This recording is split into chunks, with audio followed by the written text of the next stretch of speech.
Honorable Deputy Mayor,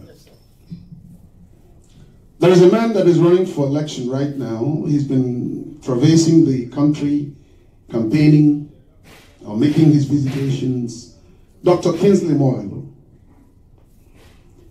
And Dr. Kingsley Moghalu wrote a book that is called Emerging Africa. In Emerging Africa, the theme, the recurring theme, is worldview.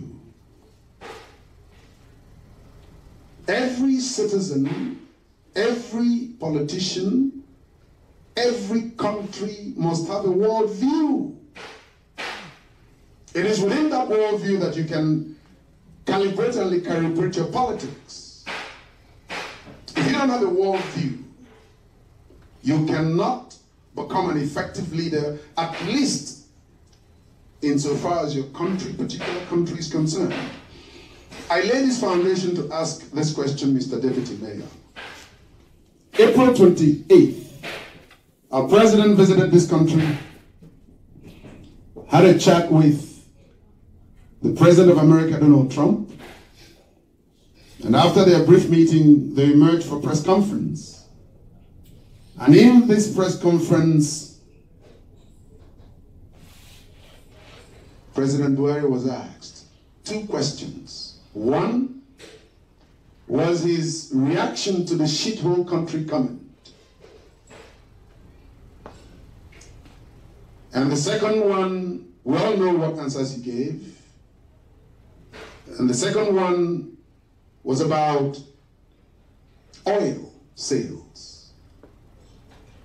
And if Nigeria is not going to be selling their oil to the United States, what kind of bilateral trade agreement was Nigeria government getting into with American government, where they are supposed to be selling the agricultural products into Nigeria without buying our crude? We also heard what our president said. I am asking you this question, have in mind the worldview that Kingsley Moghalu articulated in his Emerging Africa and the performance of our president, Muhammadu Buhari, on April 28th, and determine whether or not he shares a worldview, an effective leadership that represents Nigeria, and is that enough to bring us into the Committee of Nations? Mr. Deputy Mayor. Thank you again, Mr. Moderator, for your well-articulated question. But before I answer your question, let me go back to, we talked about voter education, political education. There's something, I don't want us to do injustice to that issue, because there's something Honorable Kemezie said in 1992 that they did, that produced Abiola.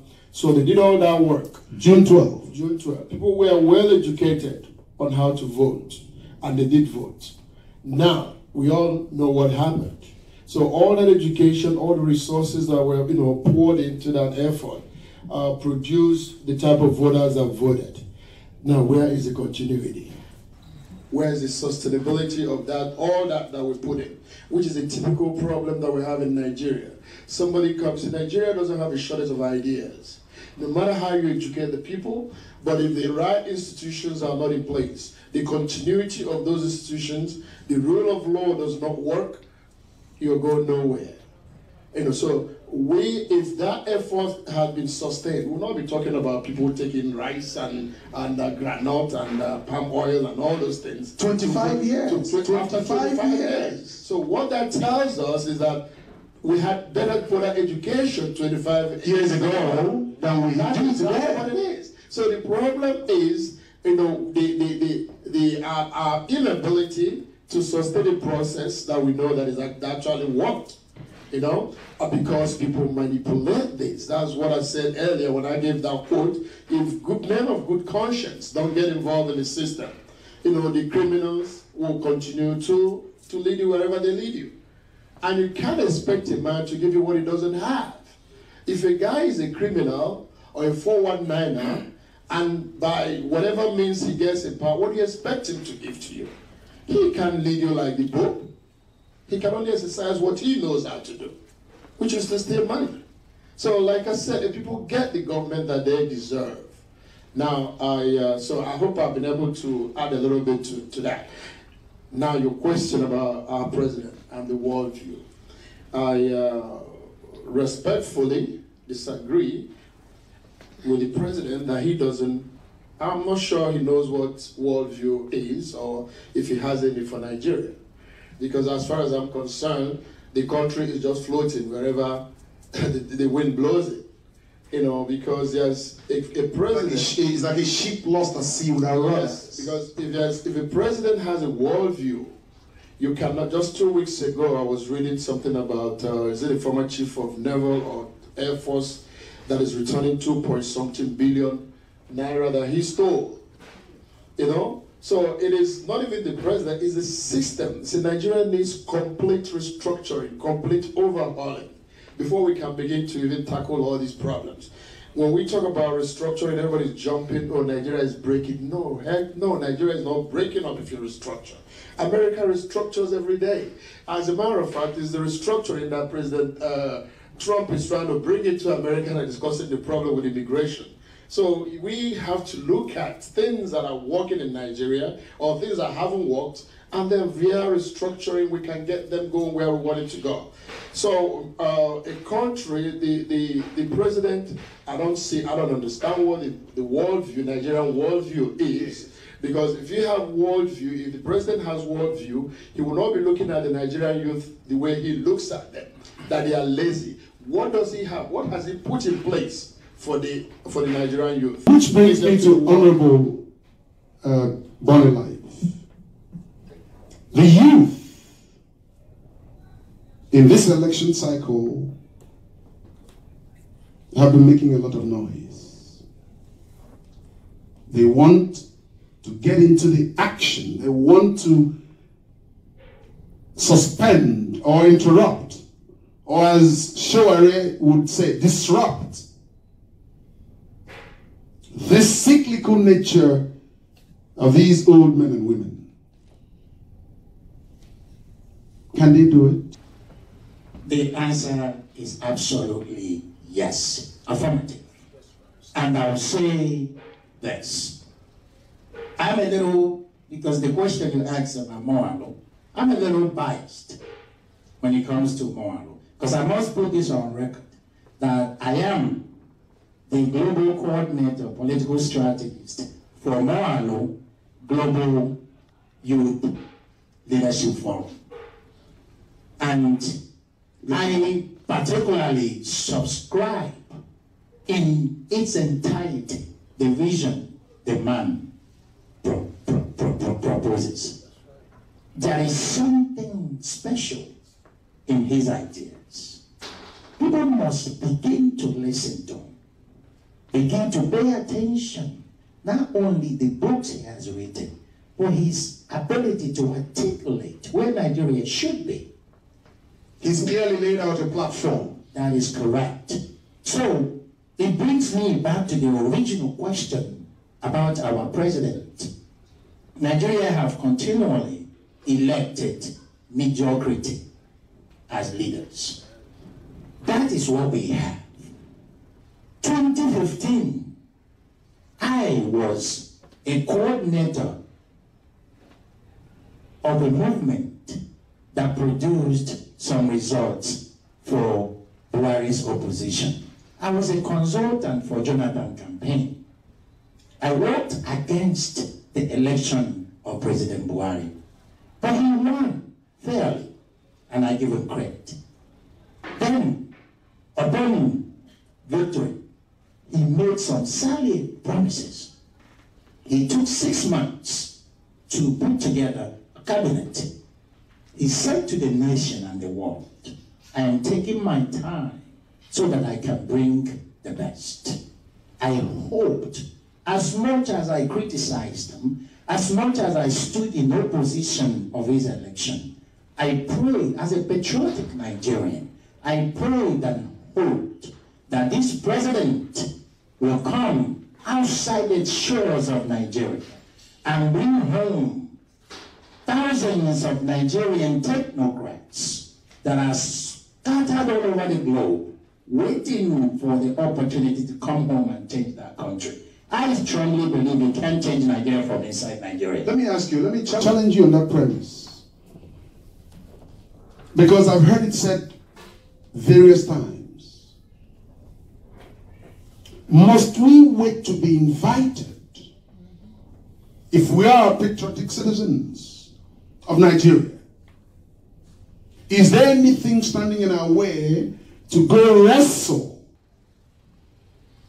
these positions from these mediocre leaders or mediocre rulers, as I call I wholeheartedly agree with you. There is no need to wait around. You see, you talked about disrupting the system. I've always, in one of the books I've written, I've always talked about retiring honorably the old dirty politicians.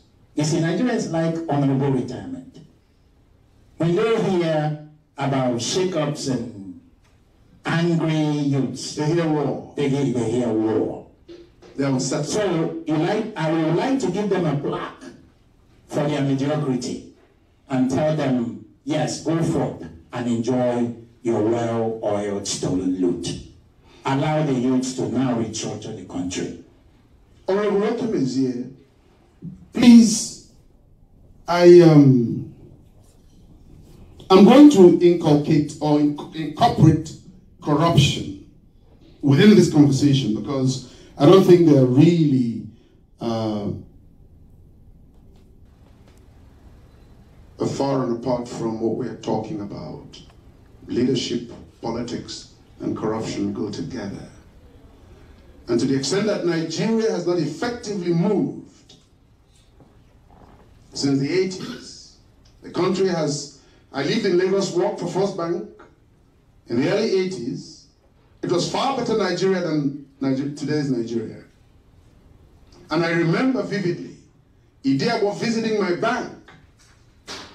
If you weren't at your desk at 8 in the morning, ready to work, your employment was terminated. Please help us understand how we go back to 1992, 1993 that produced Abiola and the consciousness of the people that made that election possible. Thank you so much. In 1992, 1993, we're talking about, we had two political parties with the ideologies. SDP has their own ideology, NRC had its own ideology.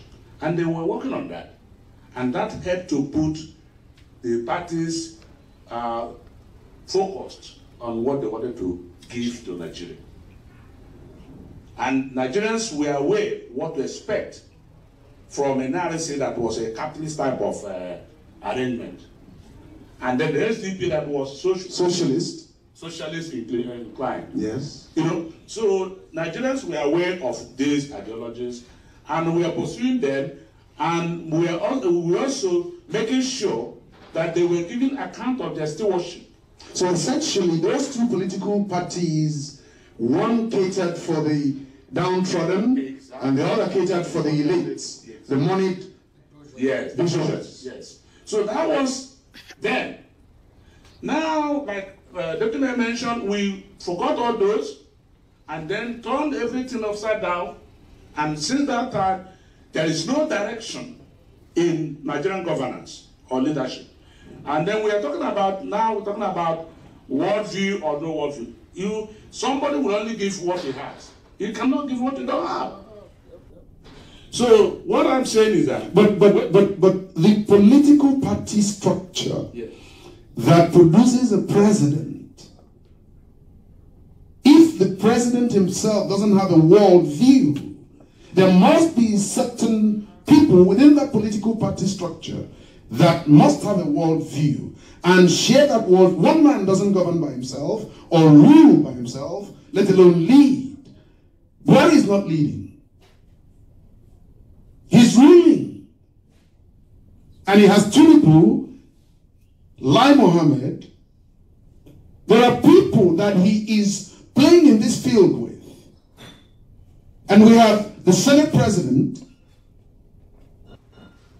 I can't understand that none of these people have a world view of what APC-led government intends to produce for Nigeria. And it's very, very informative that you talked about these two party systems, because I think ideology would actually foment worldview. So, Mr. Deputy Mayor,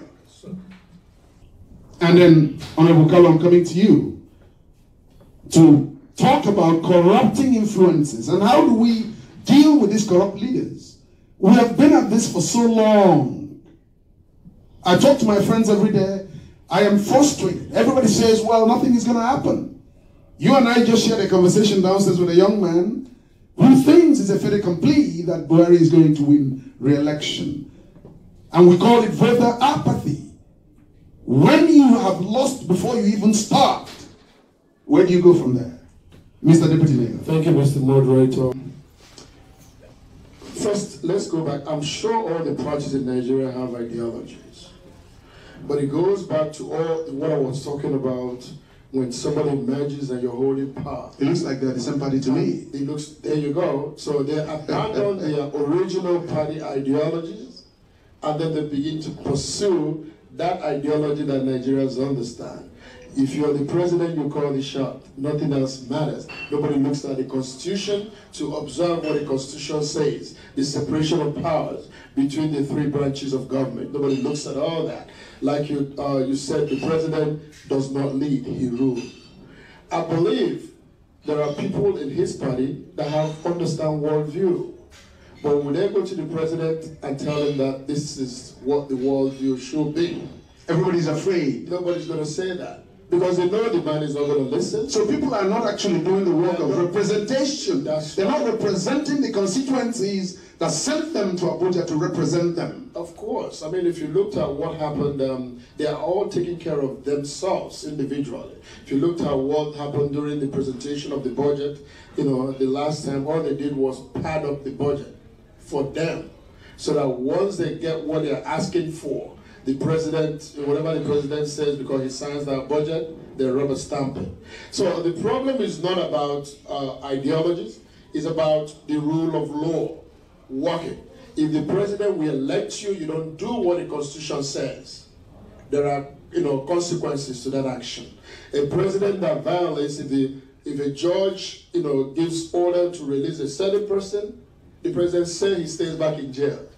Nobody does that. It's laughable. It's laughable. So how can the president then come to Washington, D.C. and then signs an agreement with the president of the United States and says this is Nigerian worldview, and they know what you're doing. You have no worldview. There's none. So the problem is, like I keep saying, restructuring. Let's examine all the institutions in Nigeria, whether it's the judiciary or the legislative arm or whatever it is. And begin to apply rule of law. Until rule of law is set in place, there's no accountability, corruption will continue to thrive, and the governors and the president will continue to lead the same way. I'll give you an example from Imo State, where I'm from. Our governor, Rochas. Please, don't preempt me. I'm going to come to Imo politics more particularly. No, but I want to use it for what, I'm just going to pick something. Okay. A gentleman that he's presenting to Imolites, as somebody that he was to replace, to replace him, came, was talking to the people, and he said he doesn't care. That he's not looking forward to party congresses. He's not looking forward to primaries. That he's looking forward to swearing in. We're going to get to that. It's going to be very interesting. So what kind of tell me, that would be very, very interesting. Tell me that election hasn't been conducted, but he's looking forward to. So there's something that makes it, because he knows he's not going to be held accountable. He's not going to be by vote. Yes. But there's a mechanism that will get him there. So that's a problem. Honorable Tony, I was listening to Dino Melaye on the floor of the Senate discuss the investiture of MKO Abiola and the honors that were granted him posthumously. And Dino Melaye stood up in the walls of Senate and read from 1999 Constitution and articulated for the Senate that granting of this investiture, even posthumously, is unconstitutional and wrong. That the Constitution prescribes that only a living being could be conferred with such honors. And the person has to be present to receive such. But Buhari has gone on and done the investiture. No consequences. What are representatives afraid of? The Senate. All the senators in the Senate, the representatives in the House of Representatives, what are they afraid of? Do they even understand their responsibility? Do they understand that they're there to represent a people? Thank you very much. First, let me begin by saying, Nigerian politicians are very, very smart, very intelligent. Don't let them tell you otherwise. The question is, are they using their intelligence to move the country forward or to keep the country stagnant? That's the problem. Now, I would like to subscribe to what the Honorable Man said here about ideology. It's really That's a very, very important point. It's so important. It reveals where we had gone wrong for so many years. 25 years. It's clear, even here in this country, the United States, you can tell Republicans, this is what they believe in. This is what they stand for. I mean, you may not like it, but that's what they stand for. And it is black and white. Every 4 years they come back to the Democrats, same three things. This is what they believe in, this is what they stand for. You might not even like it, but you know where they stand. In Nigeria, I'm a PDP, card-carrying PDP, but I cannot tell you what is our ideology. I'm being very honest, I might even take a hit for this, but this is the truth. One thing I do know, Thank you for your candor. There is a common factor in Nigerian politics, which is, are you more corrupt or are you less corrupt? That's it. That's the only common denominator. Are you, for instance, when Buhari was running, Buhari sold himself as an honest human being who had less than $1 million. You and I know that nothing can be further from the truth. Absolutely. But the truth is, some of our brothers and sisters took that message into the villages and convinced these old women and men who doesn't even know how to read or write to vote because he's an honest man. And today, this is what we have. Look, I knew Buhari was going to be what he is now, even before he was elected. But he did it. Because look at where he was coming from. You can tell where he's going. The soldier in him never left. He never even removed the uniform. He still thinks he is a military ruler. I don't think he understands the essence of democracy. Because when a high court judge issues an order, that is the law. Absolutely. You listen to it. You can have your advocate go back and challenge it and find a way to walk around it. But you don't say, keep him there, he cannot be released. And that brings me back to the situation with my senator in my state, a sitting senator of the Federation. You come, the DSS, you tell the country, state, security services to go and bundle him up, ransack his house, and throw him in jail. Not even giving him a chance to be before a judge within few hours. I mean, can he be released at his own recognizance as a sitting senator, not a former senator? Jesus. And by the way, why was he picked up? Now, why they can give you all kinds of reasons. I've heard about Nnamdi Kanu not being available or him aiding and supporting him and so on and so forth. But you and I know that's not the reason. He is probably one of the most outspoken member of the Senate. Absolutely. Him, Dino Melaye, and so on and so forth. Now, they came for Dino. They bundled him up. Remember, he was arrested. Absolutely. They even, I think they injured him. He was in bed, in the hospital for a while. Now they came for him now. What are they doing? Buhari is sending a message. Message of harassment and intimidation that will try to challenge him in this 2019. That he will not only demolish you, he can lock you up, throw the key away, and nobody can ask him why. Now, tell me why the Nigerian Senate cannot be up and down, screaming up and down the hill. What is going? Why are they not screaming? Shut down the Senate. Shut down the Senate. Why are they are quiet? Because they are all complicit in all of this.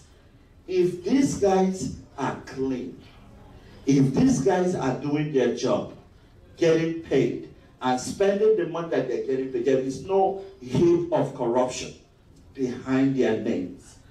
They should be able to stand before the president and say, you cannot do this. We are a nation of law.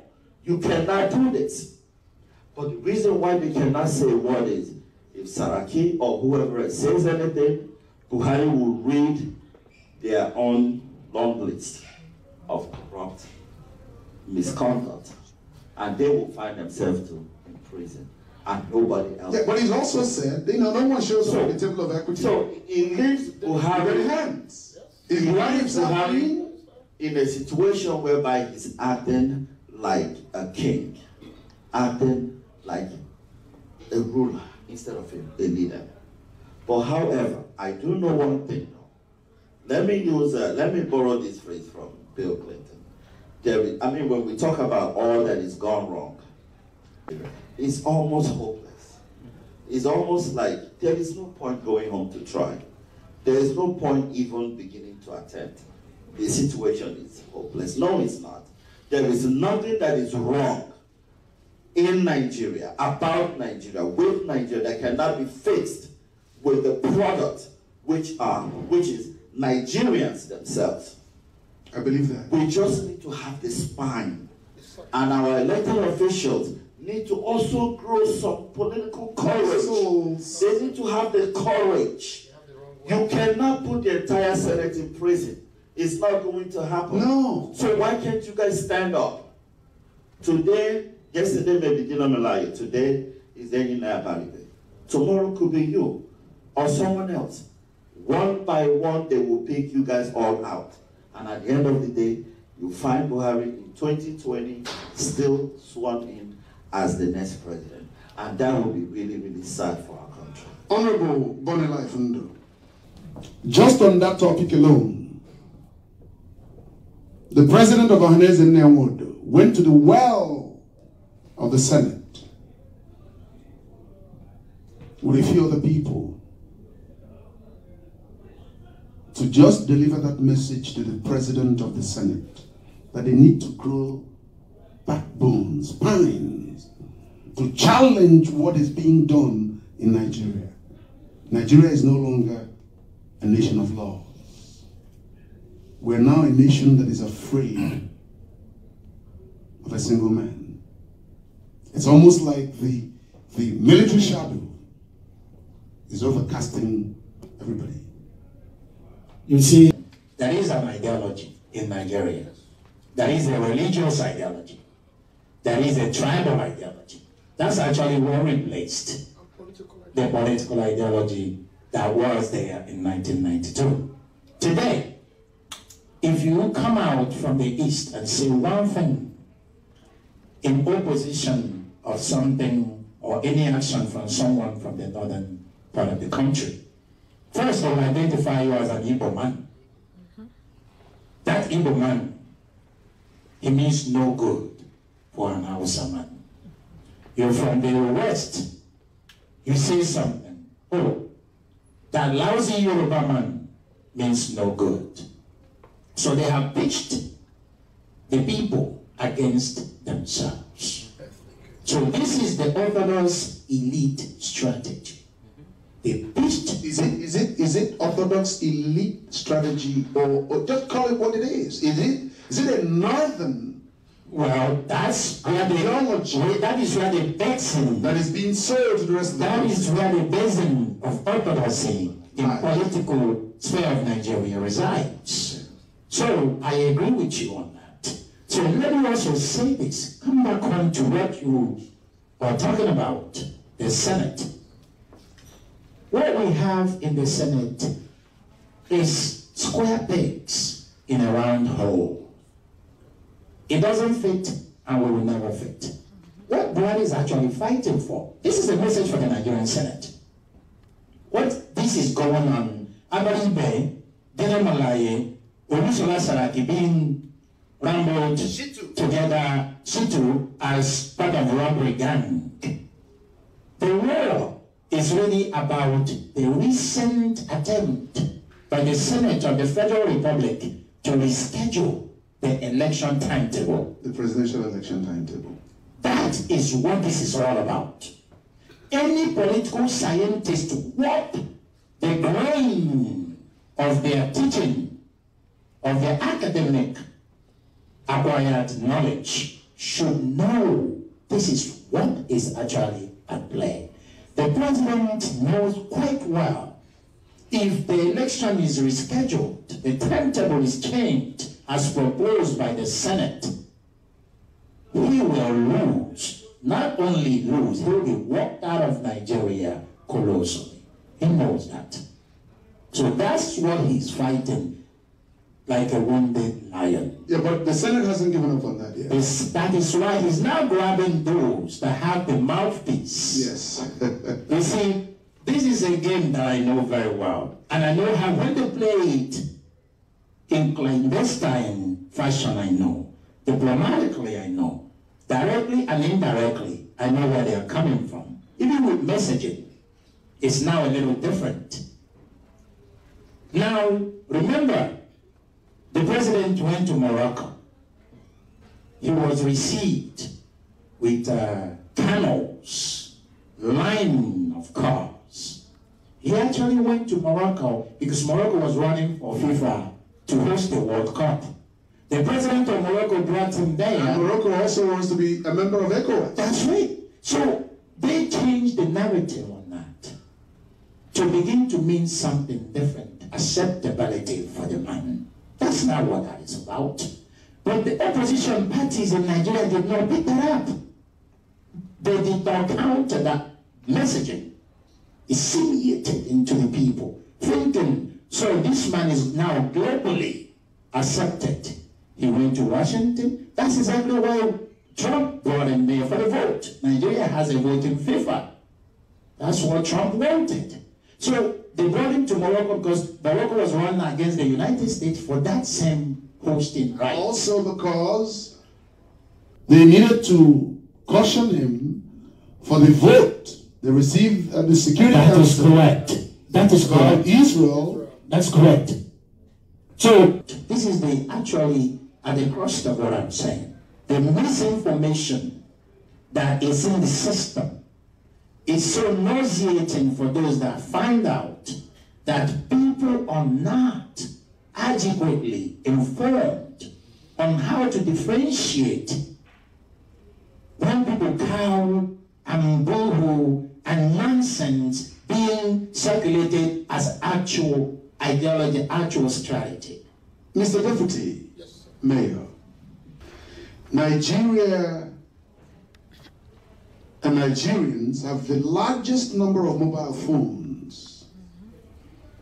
A woman in the village can text you. They know exactly the inner workings of these media. How do we begin to use it? Record in Igbo, record in Yoruba, in Efik, in Ibibio, to educate people about these matters substantively. Because I do believe, yes, we've identified that education is part of the problem, if the majorly the problem.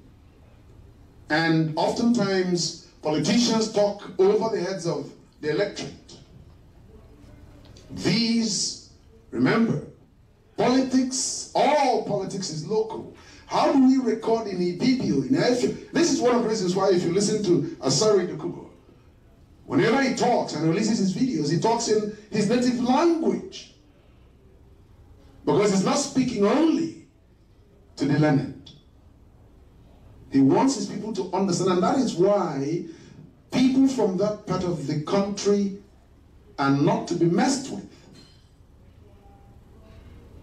How do we begin this re-education of the masses so that we can get to what Honorable Okems talked about that led to Abiola's victory in 1992? I believe that Buhari can be dislodged. I believe that. Or any leader for that matter. It doesn't have to be specifically Buhari. Anybody for that matter. That's correct. Thank you, Mr. Moderator. I think people like ICU Magazine, Gossip TV, they're doing a very good job by at least presenting, creating awareness and letting people know that these issues are there. Social media is doing a great job. Like you talked about Honorable Bonindo and what he's doing online also for Imolite. So I think the message is getting out there via social media, via these phones that you talked about. But the problem is when people begin to create that awareness, it gets to a point whereby earlier you talked about Showre became a target because he also has an online outfit, Sarah Reporters. So at the point he was criticizing, he became a target. Landed at the airport, they picked him up. I believe the reason why they didn't do much with him because he resides here, he's an American citizen and all that stuff. So, and they let him go. So the problem is not the social media or the youth, getting the message out, but what is the protection for such individuals? How do we articulate a certain type of revolution? See, that's where the problem lies. Well, you just eloquently, put it directly. If Showre was not an American citizen, yes, okay, and I think that is where the diasporan Nigerians must step up. Yes, so that's what I'm getting into now. So we have to somehow, the diaspora Nigerians, regardless of whether you're in America, in London, or wherever you are, we need to have some type of mechanism that will bring us, all of us together. Whether you're Igbo or Yoruba or Hausa, it's inconsequential, like you said. The elite, those that are in power, they have one commonality, which is for them. Whether they are Igbo politicians, Hausa politicians, Yoruba politicians, it doesn't matter. Because as long as they have their hands on the national cake, they're getting a bit of it. Yeah. They don't care what the people, people are going through. So we have to articulate it, then how we need to strike. Like you talked about, how can the youth, get involved and take over, wrestle power from these folks. So all these things are, they go hand in hand. Yes. So how do we do this? It's a big question. We need to continue to put the pressure. We need to continue to field folks like Molalo, Sowore, and all these folks that are from the diaspora, and then back them up. And if they give them somehow, if somebody tries to muzzle them out, we need to have a way to go to Nigeria or wherever we have to go, whether it's at the embassy, somehow make a statement. Let them that enough is enough. So just add to what you're saying. about security of persons that stick their necks out. Right. Security of persons. I've never understood it. In the 80s again, 70s, when Sri Lanka formed whatever we all know he formed in Nigeria. And throughout universities, student body politic in each institution could bring down anybody. Sure. That's right. Anybody. And corruption, as insidious and incipient as it is, has crept into even the institutions of higher learnings that political demonstrations cannot even happen anymore because their leadership has also been compromised. Not just the leadership, like you talked about, there's no redress, insecurity of our lives. Let's say we start this. This corruption has eaten into the fabric of every institution in Nigeria. In the 80s, if you demonstrate and you go before the Supreme Court, before the court will look at the Constitution and exonerate you. But now, these folks bribe the judges. The judges will now rule on their side. The National Assembly, you won't get redress from there. Because they're not even doing it, they won't even look at the case. They pick up their members. You just talked about senators being picked up. And there's no revolt from the Senate itself. But Honorable Carlos said, you can't lock up the entire Senate. We know that, but how come they're not doing it? Because he who goes to equity must go with clean hands. Because every one of them has been compromised. Every one of them. So how do you do it? It goes back to the same thing. I don't know how it's going to start, because if you're going to restructure, it has to start from the National Assembly. See, they are the ones that... So there's a big problem with Nigeria. There's a big problem. So now, what are the solutions? Honorable, okay, can do that. Please. Thank you. Since you were intricately involved in 1992, 1993, what can you teach people so they can begin to think anew that there are certain things we can and must do? Thank you very much. To begin to reclaim our patrimony. Thank you very much, Mr. Moderator. I believe that there's no substitute to a well-organized and active and articulate group. Mr. Deputy Mayor mentioned students. I will not feel comfortable if we continue talking about not being empowered enough or not having the resources enough to effect the change we want. I want to tell Nigerian youths that they must organize and remain organized and be articulate enough to make case for the future of our country. If we, after all, is their future. Yes.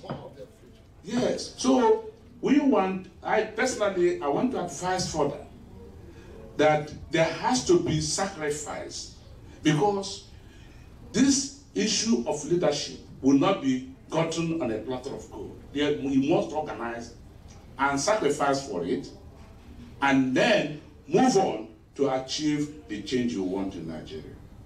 So I would like to advise Nigerian youths. What are the steps? Let's get into practical steps. What must they do? Yes, one is, we are now in the era of social media. They can use the social media now to organize themselves. Talk to each other. And always connect with each other. And then they can also organize some rallies, some conferences. Because we've seen it done. Yes. Obama became president solely because of social media consequences. And the grassroots mobilization. Yes. So we have to enjoy that type of knowledge from America here, from Barack Obama, that if you are organized enough, you can really pull the whatever problem we have in Nigeria down. Honorable Kanu, on this social media phenomenon, you ran for politics, you ran for elective office before, and it was 2017. Social media was around. Did you use it? And how effective was it in your campaign? Very, very effective. In fact, up to on the day of the election, as the process was going on, we were publishing things, which would have made it very difficult for anyone to read the overall outcome. But I don't want to speak more on this as for now. But let's go back to corruption in Nigeria. Corruption has become this cancer that has metastasized on every aspect of the country. I don't know where you want to begin. The banking sector, the church, which is now a PLC. Is it in the Senate? Is it in the House? In the executive branch? Where? I was in Nigeria, a 9-year-old. In my hotel, I saw him hawking groundnut. I beckoned at him to come and sell me some peanuts. 9 years. I said, how much? He said, 100 naira for a cup. And I said, 5 cups. He didn't realize that I was looking at him. The first cup was the right cup. Subsequent cups, the beaten in cup. And then he says, Oga, I am done. I looked at the bag. He didn't realize I saw him. I said, how much? He said, 500. I said, could you now take the same groundnut, use the same cup, and then return it to the tray? He looked at me and he was extremely apologetic. He says, okay, I'm sorry. I said, why did you do it? He said, my mother taught me. My mother taught me. So you're right. Corruption has become endemic. If 9-year-olds have been taught, imagine when they turn 20, 25, 30. They have PhD in that. Right? So, as I was saying, this is a very, very serious issue. Right from the time you land at the airport, the first thing you will understand about Nigeria is corruption.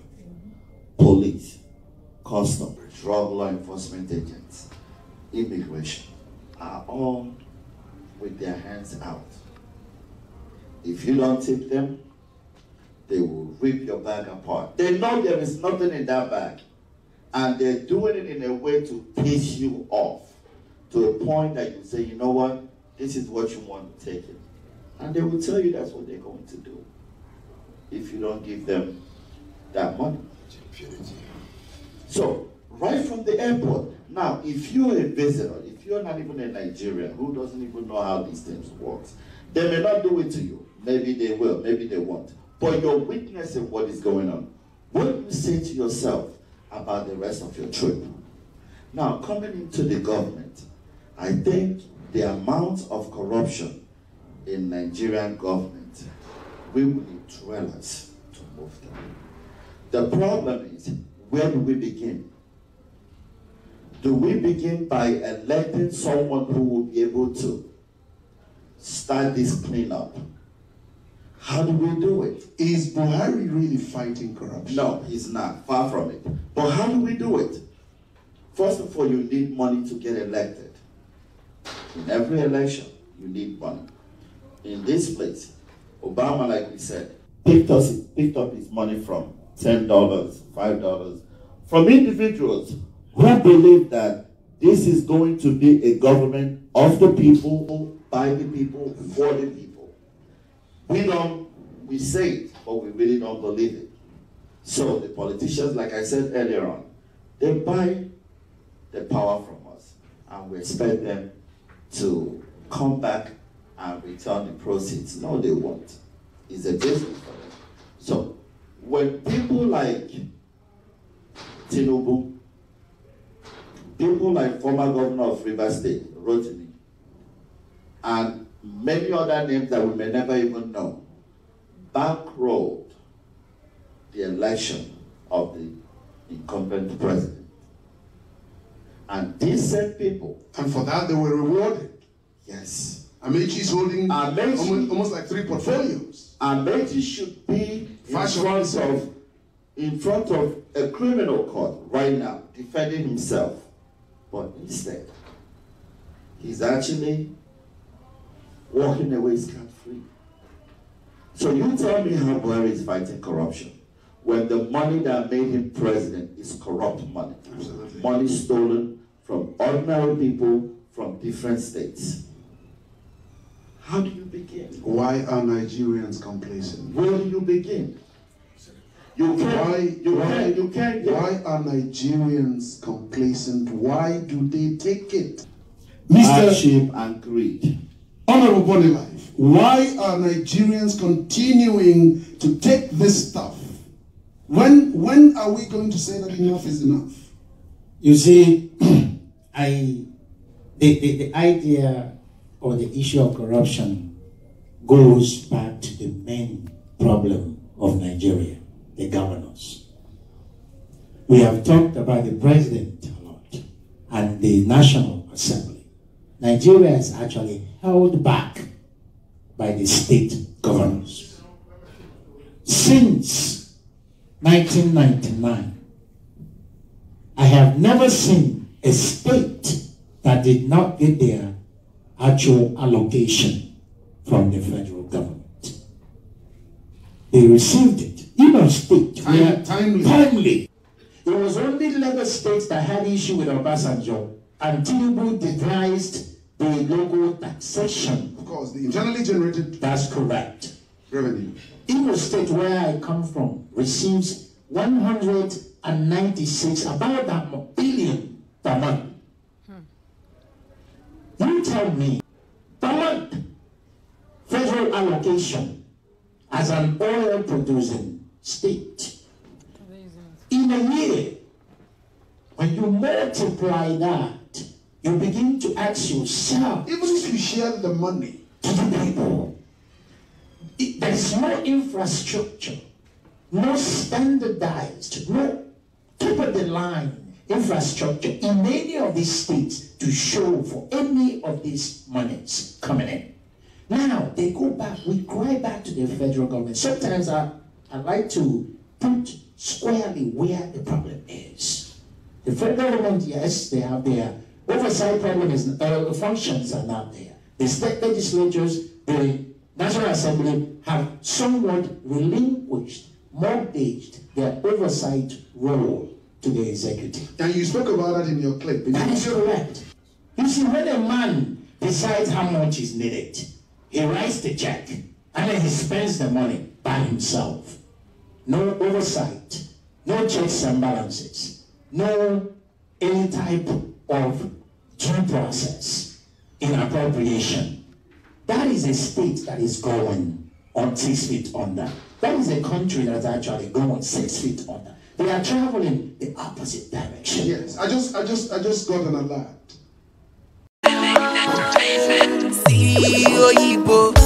I want to make a go Igbo. I see magazine in Jeko. All over the world, even Eko. There your baby, your wedding, I see you take photo.